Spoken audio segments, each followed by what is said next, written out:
যদি কোথাও ভ্রমণে যান এবং আপনাদের কাছে যদি টাকা পয়সা কম থাকে তাহলে আপনারা কম টাকার ভিতরে হোটেল বুকিং করবেন, আবাসিক হোটেলগুলো। তো আমি আজকে আবাসিক হোটেল রুম বুক করছি অল্প টাকার ভিতরে, একটু দেখাই। সো এটা হচ্ছে ব্যাক ক্যামেরার ভিউ, এবার সে যদিও জানালা আছে। আর এটা হচ্ছে রুম নাম্বার 105। আর এদিকে কিন্তু সিঁড়ি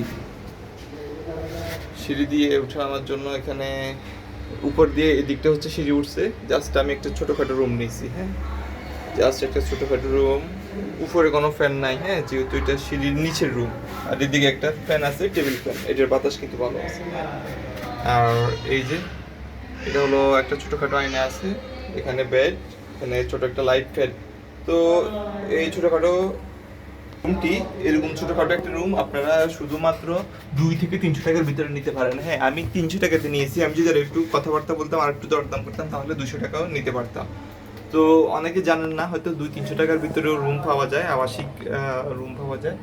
সো আপনারা যদি কম টাকার ভিতরে কোথাও যান, ইমার্জেন্সি কোথাও যান, কেউ যদি কোনো বিপদে পড়েন অথবা কেউ কোনো ট্যুরে যান, তাহলে আপনারা 200-300 টাকার ভিতরে কিন্তু রুম ভাড়া নিতে পারবেন। আপনাদেরকে এভাবে জায়গাটা চিনতে হবে। আর দোকানদারের কাছে যায় প্রথমত বলবেন যে 200 টাকার ভিতরে বা 300 টাকার ভিতরে কোনো রুম আছে কি না। এভাবে বললে তাহলে তারা খুব সহজেভাবে আপনাকে বলে দিবে রুম আছে। আর যদি আপনি এমনিতে দাম জানতে চান, আপনাকে 500-600 বা 1000 টাকার উপরেও বলতে পারে। আপনি যাইয়া বলবেন যে 200 টাকার ভিতরে আমি একটা রুম চাচ্ছি বা আমি একটা বেড চাচ্ছি, শুধুমাত্র আজকে থাকতে পারলে হলো, এরকমভাবে বললে আপনি অবশ্যই বেড পেয়ে যাবেন। সো নতুন লাইফ হচ্ছে নতুন নতুন এক্সপিরিয়েন্স, নতুন নতুন অভিজ্ঞতা হবে লাইফে। সবাই আমাদের চ্যানেলটি সাবস্ক্রাইব করে আমাদের সঙ্গে থাকুন, এরকম নিত্য নতুন ভিডিও আপডেট পাবেন সামনের ভিডিওগুলোতে। ধন্যবাদ, আসসালামু আলাইকুম।